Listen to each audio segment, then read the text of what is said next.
புலம்பெயர் தமிழ் வர்த்தகர்கள் அரசியலில் இருந்து விலகி இருங்கள், சுமந்திரன் கோரிக்கை.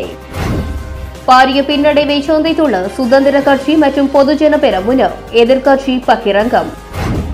செய்தி ஆசிரியருக்கு எதிராக போலீசில் முறைப்பாடு செய்த ஆளுநர், யாழ் ஊடக அமையம் கண்டனம்.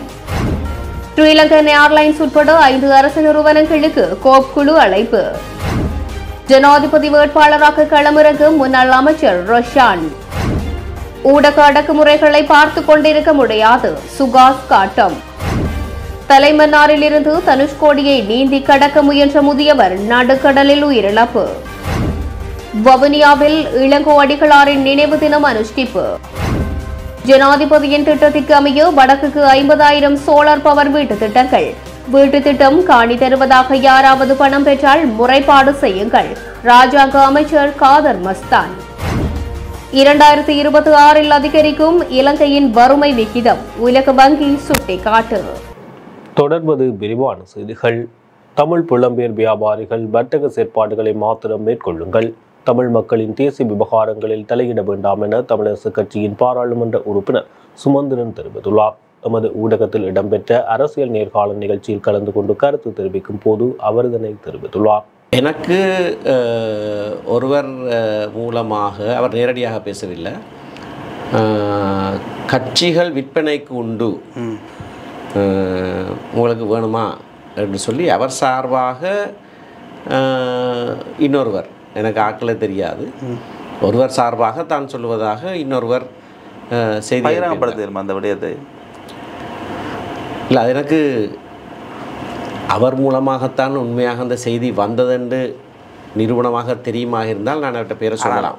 உண்மையில் ஆனால் தமிழரசு கட்சியில் இப்படி எல்லாம் ஃப்ரூவோட தான் கதைக்கணும்டா என்ன விஷயம் கதைக்கலாம். அது என்றால் இல்லை, நான் ஏன் சொல்லவில்லை என்றால் தற்செயலாக அவர் இல்லாமல் வேறு யாராவது இடையில ஒரு ஆள் சொல்லியிருந்தால் அவர்கிட்ட பேரை நான் சொல்கிறது சரியில்லை. ஆனால் அப்படியான செய்திகள் என்ன அந்த டீல் உங்களுக்கு ஒரு கட்சி ஒன்று விற்பதன் ஊடாக இந்த தலைவர் தேர்விலிருந்து விலக பண்ணுவதற்கு புலம்பெயர் அமைப்புகள், புலம்பெயர் வர்த்தகர்கள் தமிழரசு கட்சியின் மீது செல்வாக்கு செலுத்துகின்றார்களா?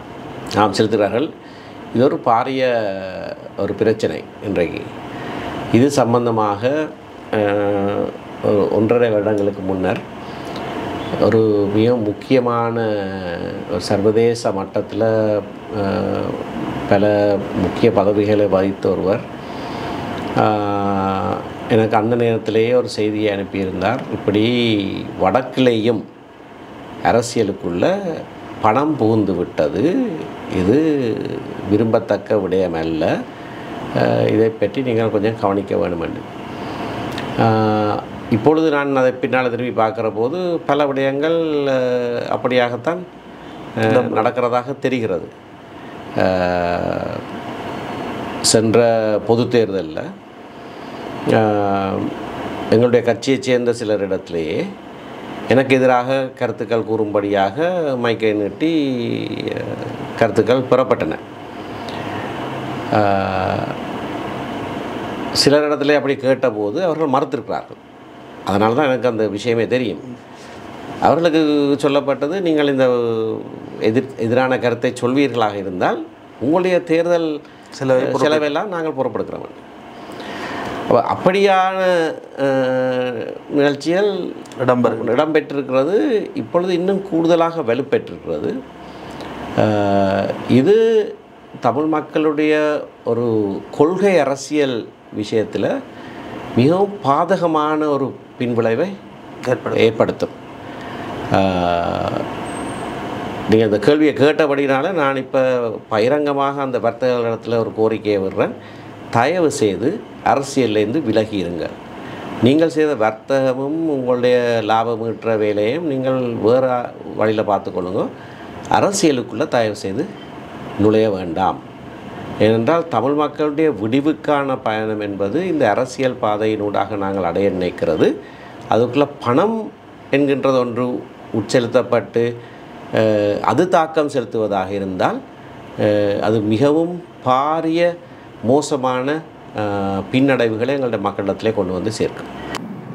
வடக்கு ஆளுநர் செய்த முறைப்பாட்டின் பேரில் யாழ்ப்பாணத்தில் இருந்து வெளிவரும் நாளிதழ்கள் ஒன்றின் பிரதம ஆசிரியர் இன்று இலங்கை காவல்துறையின் விசாரணைக்கு உள்ளாக்கப்பட்டமை தொடர்பில் யாழ்ப்பாண ஊடக அமையம் தனது கண்டனங்களை பதிவு செய்துள்ளது. யாழ்ப்பாண ஊடக அமையம் வெளியிட்ட ஊடக அறிக்கையிலேயே இவ்வாறு குறிப்பிடப்பட்டுள்ளது. அவ்வறிக்கையில் மேலும் குறிப்பிடப்பட்டுள்ளதாவது, மக்களுக்கு சேவையாற்றுவென அரசு நிதியத்தில் இருந்து சம்பளம் பெறுகின்ற எந்த ஒரு அரசு பணியாளரும் தமது சேவைகள் தொடர்பில் சாமானியன் ஒருவரது விமர்சனங்களையும் கேள்விகளையும் எதிர்கொள்ள வேண்டியவர்கள் என்பது பரகசியமானதொன்றல்ல. அவ்வகையில் வடக்கு ஆளுநரும் அவரது நிர்வாக கட்டமைப்பும் விதிவிலக்காகவும் முடியாது. இலங்கை போன்ற ஜனநாயக நாடொன்றில் கருத்து வெளிப்பாட்டு சுதந்திரத்தை கழுத்தை நெறித்து தடுத்து ஆட்சியாளர்கள் கங்கணம் கட்டிக் கொண்டு செயற்படுவது தெரிந்ததொன்றே. அதிலும் சமூக ஊடகங்களை முடக்கிவிடவென இலங்கை அரசு அனைவரது எதிர்பார்ப்புகளுக்கு மத்தியில் அமல்படுத்தி இருக்கின்ற நிகழ்நிலை பாதுகாப்பு சட்டமூலத்தை மீளாய்வு செய்யுமாறு சர்வதேச சமூகம் தொடர்ந்தும் வலியுறுத்தியே வருகின்றது. ஆனால் ஆட்சியாளர்களோ தேர்தல் வெற்றிக்கான கனவில் கருத்து வெளிப்பாட்டு சுதந்திரத்தை முடக்கிவிட தொடர்ந்தும் முனைப்பு காண்பித்தே வருகின்றனர். இத்தகைய சூழலில் நல்லாட்சி ஒன்றை எதிர்பார்த்து தீட்டப்பட்ட ஆசிரியர் தலையங்கம் ஒன்றுக்கு எதிராகவும் அரசு காவல்துறையினை பயன்படுத்தி நாளிதழ் ஒன்றின் ஆசிரியரை மிரட்டி அடிபணிய வடக்கு ஆளுநர் தனது அதிகாரத்தை பயன்படுத்தியுள்ளமை கேலிக்குரியதொன்றாகவே இருக்கின்றது. கருத்துக்களால் எதிர்கொள்ள திராணியற்றதாகவே அல்லது பாராட்டத்தக்க நிர்வாக கட்டமைப்பு ஒன்றினை தோற்றுவித்து பாராட்டு பெற்றுக் கொள்ளவோ வடக்கு ஆளுநர் தவறியுள்ளமை இத்தகைய அச்சுறுத்தல் பாரம்பரியத்தினால் வெளிப்படுத்தப்பட்டுள்ளது. இலங்கையில் தமிழ் தேசிய ஊடகத்துறை கடந்து வந்திருந்த பாதையொன்றும் மகிழ்ச்சிகரமானதாக கடந்த காலங்களில் இருந்திருக்கவில்லை. அது மரணங்களும் வலிகளும் நிரம்பியதாகவே இருந்திருந்தது. வடகிழக்கு தமிழர் தாயகங்களில் ஊடகவியலாளர்கள் மற்றும் ஊடக பணியாளர்கள் மீது கடந்த காலங்களில் அரசு இயந்திரம் கட்டவிழ்த்துவிட்ட வன்முறைகளால் 39 பேர் தங்கள் இன்னுயிர்களை அர்ப்பணித்துள்ளனர். நூற்றுக்கணக்கான ஊடகவியலாளர்கள் நாட்டை விட்டு உயிருக்கஞ்சி வெளியேறிய 2 நாட்கள் பற்றியெல்லாம் வடக்கு ஆளுநர் சில வேளைகளில் அறிந்திருக்காதிருக்கலாம். ஆனால் அவற்றினை எல்லாம் தாண்டி பயணித்த ஊடக வரலாறு யாழ்ப்பாணத்தில் இருந்து வெளிவரும் நாளிதழ்களுக்கும் பணியாற்றிய ஊடகவியலாளர்களுக்கும் உள்ளதென்பதை மீண்டும் ஒருமுறை ஆளுநர் கவனத்துக்கு எடுத்துச் செல்ல விரும்புகின்றோம். ஊடகவியலாளர்களது மரணங்களுக்கு நீதி கோரிய கோவைகள் பலவும் இதே காவல்துறை களஞ்சியங்களில் கிடப்பில் உள்ளமையும் ரகசியமானதொன்றல்ல. அவ்வகையில் மக்கள் வரிப்பணத்தில் மக்களுக்காக நல்லதொரு சேவையினை வடமாகாண சபை வழங்க வேண்டும் என்ற எதிர்பார்ப்பில் எழுதப்பட்ட ஆசிரியர் தலையங்கங்களை தம்மை செம்மைப்படுத்த முன்வைக்கப்பட்டதொரு கருத்தாக கவனத்தில் கொள்ள வடக்கு ஆளுநர் தவறியமை நல்லாட்சி தொடர்பில் கேள்விகளை எழுப்பி நிற்கின்றது. கருத்து வெளிப்பாட்டு சுதந்திரத்தை முடக்கிய பின்னராக முன்னெடுக்கப்படும் எந்தவொரு நிர்வாக நடவடிக்கையும் சர்வாதிகாரத்தின் சின்னமாக பார்க்கப்படும் என்பதை மீண்டும் சுட்டிக்காட்ட விரும்புகின்றது என்றுள்ளது. ஸ்ரீலங்கன் ஏர்லைன்ஸ் உட்பட 5 அரசு நிறுவனங்களின் தலைவர்கள் இந்த வாரம் பொது நிறுவனங்கள் தொடர்பான குழு அல்லது கோப் குழுவுக்கு அழைக்கப்பட உள்ளதாக தகவல்கள் வெளியாகியுள்ளது. இலங்கை ஒலிபரப்பு கூட்டுத்தாபனம் நாளை கோப் குழு முன்னிலையில் அழைக்கப்பட்டுள்ளதாக நாடாளுமன்றத்தின் தொடர்பாடல் திணைக்களம் தெரிவித்துள்ளது. மறுநாள் பல்கலைக்கழக மானியங்கள் ஆணைக்குழு, தேசிய வர்த்தக முகாமைத்துவ நிறுவனம் மற்றும் மகாபல உயர்கல்வி உதவித்தொகை நிதிக்குழு என்பன கோப் குழுவின் முன்னிலையில் அழைக்கப்பட்டுள்ளன. ஸ்ரீலங்கன் விமான சேவையின் தலைவர்கள் எதிர்வரும் வெள்ளிக்கிழமை கோப் குழுவின் முன்னிலையில் அழைக்கப்பட்டுள்ளதாக தெரிவிக்கப்படுகின்றது. இலங்கையில் தடை செய்யப்பட்ட பிரமிட் திட்டங்களை நடாத்தும் மேலும் 8 நிறுவனங்களின் விவரங்களை இலங்கை மத்திய வங்கி இன்று வெளியிட்டுள்ளது. இது தொடர்பிலான அறிவித்தல் ஒன்றை விடுத்து மத்திய வங்கி குறித்த நிறுவனங்கள் தொடர்பான விவரங்களை தெரிவித்துள்ளது. அது மாத்திரமன்றி இத்தகைய திட்டங்கள் தொடர்பில் மிகுந்த அவதானத்துடனும் விழிப்புடனும் செயற்படுமாறு பொதுமக்களுக்கு ஆலோசனை வழங்கியுள்ளது. தடை செய்யப்பட்ட பிரமிட் திட்டத்தை நேரடியாகவோ அல்லது மறைமுகமாகவோ தொடங்கும், வழங்குகின்ற, விளம்பரப்படுத்துகின்ற, நடாத்துகின்ற, நிர்வகிக்கின்ற எந்த ஒரு நபரும் தண்டனைக்குரிய குற்றத்தை செய்கின்றார் என்று மத்திய வங்கி கூறுகின்றது. சில பிரமிட் திட்டங்களை நடத்தும் நிறுவனங்கள் இலங்கை மத்திய வங்கியுடன் சில உடன்படிக்கைகளை மேற்கொண்டுள்ளதாக தெரிவிக்கும் சில தரப்பினரின் கூற்றுக்களை நிராகரிப்பதாக இலங்கை மத்திய வங்கி சுட்டிக்காட்டியுள்ளது. இவ்வாறான பிரமிட் திட்டங்கள் தொடர்பில் இலங்கை மத்திய வங்கி சட்டத்தின் 83(e) பிரிவின் ஏற்பாடுகளின் நியதிகளுக்கு அமைய சட்ட நடவடிக்கை எடுப்பது தொடர்பில் பரிசீலனை மேற்கொள்ளுமாறு சட்டமா அதிபரை கோரியுள்ளதாக இலங்கை மத்திய வங்கி மேலும் தெரிவித்துள்ளது. அடுத்த ஜனாதிபதி தேர்தலில் முன்னாள் விளையாட்டுத்துறை அமைச்சர் ரொசான் ரணசிங்க வேட்பாளராக முன்வைக்கப்படுவார் என தகவல்கள் வெளியாகியுள்ளது. குறித்த தகவலை தேசிய ஜனநாயக முன்னணியின் தலைவர் ருஷான் மலிந்த வெளியிட்டுள்ளார். பலபிட்டியவில் நடைபெற்ற கூட்டம் ஒன்றிலேயே அவர் இந்த விடயத்தினை கூறியுள்ளார். அங்கு தொடர்ந்தும் கருத்துரைத்த அவர் பொது தேர்தலுக்கு 22 மாவட்டங்களில் தனது கட்சி வேட்பாளர்களை முன்னிறுத்த உள்ளதாக ருஷான் மலிந்த தெரிவித்திருக்கின்றார். அத்துடன் ஊழலுக்கு எதிரான அமைச்சர்கள் பலர் தமது கட்சியை சுற்றி திரள உள்ளதாகவும் அவர் குறிப்பிட்டுள்ளார். 2024 ஆண்டுக்கான முதல் பாடசாலை தவணையின் 2ஆம் கட்டம் நாளை ஆரம்பமாக உள்ளதோடு மே 6ஆம் தேதி முடிவடைவதாக தெரிவிக்கப்பட்டுள்ளது. அதேவேளை 2024 ஆண்டின் 2ஆம் பாடசாலை தவணை மே மாதம் 20ஆம் தேதி ஆரம்பிக்கப்பட உள்ளதாக கல்வி அமைச்சு தெரிவித்துள்ளது. அத்தோடு நாடு முழுவதிலும் 2023-2024 கல்வி பொதுத்தராதர சாதாரண தர பரீட்சை 6ஆம் தேதி ஆரம்பமாகி 15ஆம் தேதி வரை நடைபெறவுள்ளது. சாதாரண தர பரீட்சைக்கு தோற்றவுள்ள மாணவர்களுக்கான பரீட்சை சீட்டுகள் வழங்கும் நடவடிக்கைகள் ஆரம்பிக்கப்பட்டுள்ளதாக பரீட்சைகள் திணைக்களம் குறிப்பிட்டுள்ளது. அதன்படி விண்ணப்பதாரர்கள் பரீட்சை அனுமதி அட்டைகளை பாடசாலை அதிபர்கள் மூலம் பெற்றுக்கொள்ள முடியும் என திணைக்களம் தெரிவித்துள்ளது. அத்துடன் தனியார் விண்ணப்பதாரர்களுக்கு பரீட்சை அனுமதி அட்டைகளை தபால் மூலம் அனுப்பி வைக்க நடவடிக்கை எடுக்கப்பட்டுள்ளது. இதேவேளை மாணவர்களின் சுகாதார பாதுகாப்பை உறுதிப்படுத்தும் வகையில் நடவடிக்கைகளை முன்னெடுக்க வேண்டும் என இலங்கை பொது சுகாதார பரிசோதகர்கள் சங்கம் பாடசாலை அதிபர்களை கேட்டுக் கொண்டுள்ளது. ஊடக அடக்குமுறை நடவடிக்கைகளை வெறுமனே பார்த்துக் கொண்டிருக்க முடியாது என தமிழ் தேசிய மக்கள் முன்னணியின் ஊடக பேச்சாளர் கனகரத்னம் சுகாஸ் தெரிவித்துள்ளார். இதுகுறித்து அவர் இன்றைய தினம் வெளியிட்டுள்ள ஊடக அறிக்கையிலேயே மேற்கண்டவாறு குறிப்பிட்டுள்ளார். அறிக்கையில் மேலும் அவர் கூறுகையில், தமிழ் ஊடகங்களின் குரல் வழக்கை அடக்க முற்படுவது தமிழ் தேசியத்தின் ஆன்மாவை நசுக்குவதற்கு ஒப்பானதாகும். ஊடக அடக்குமுறைக்கு எதிராக எமது வன்மையான கண்டனங்களை தெரிவிக்கின்றோம். ஊடக உறவுகளுக்கு அநீதி இழைக்கப்பட்டால் அவர்களுக்காக வீதிக்கு இறங்கவும் நாங்கள் தயங்க மாட்டோம் என்பதை சம்பந்தப்பட்டவர்களுக்கு தெரிவித்துக் கொள்கின்றோம். மேலும் தமிழ் பத்திரிகை ஒன்றின் ஆசிரியரை அச்சுறுத்துவதற்காக விசாரணைகளை முன்னெடுப்பதை பார்த்துக் கொண்டிருக்க மாட்டோம் என தெரிவித்துள்ளார். தலைமன்னார் முதல் தனுஷ்கோடி அரிச்சல் முனை வரை தொடர் ஓட்ட முறையில் நீந்தி கடக்க முயன்ற பெங்களூரைச் சேர்ந்த முதியவர் நடுக்கடலில் நெஞ்சுவலி காரணமாக உயிரிழந்துள்ளார். இலங்கையில் தலைமன்னார் முதல் தனுஷ்கோடி வரையுள்ள 30 கிலோமீட்டர் தூரம் பாக் யலசந்தி கடல் பகுதியை சமீப காலமாக வெளியூர் மற்றும் வெளிமாநிலங்களை சேர்ந்த பல நீச்சல் வீரர்கள் நீந்தி கடந்து சாதனை படைத்து வருகின்றனர். இந்த நிலையில் தலைமன்னார் முதல் தனுஷ்கோடி அரிச்சல் முனை வரை நீந்தி கடப்பதற்கு இந்திய இலங்கை இரு நாட்டு அரசிடமும் உரிய அனுமதி பெற்று நேற்றைய தினம் 22ஆம் தேதி 31 பேர் கொண்ட குழு ராமேஸ்வரத்தில் இருந்து படகு மூலம் புறப்பட்டு தலைமன்னாரை சென்றடைந்தனர். அங்கிருந்து இன்றைய தினம் அதிகாலை சுமார் 12:10 மணியளவில் கடலில் குதித்து தொடர் ஓட்ட முறையில் நீந்த தொடங்கினர். அப்போது சரியாக 3 மணியளவில் தொடர் ஓட்ட நீந்துதலில் 3வது இடத்தில் இருந்து பெங்களூரை சேர்ந்த கோபால் ராவ் எனும் 78 வயதுடையவருக்கு திடீரென நடுக்கடலில் நெஞ்சுவலி ஏற்பட்டது. இதனை அடுத்து அவரை பரிசோதித்த மருத்துவ குழு நெஞ்சுவலி காரணமாக கோபால் ராவ் உயிரிழந்ததை உறுதிப்படுத்தினர்.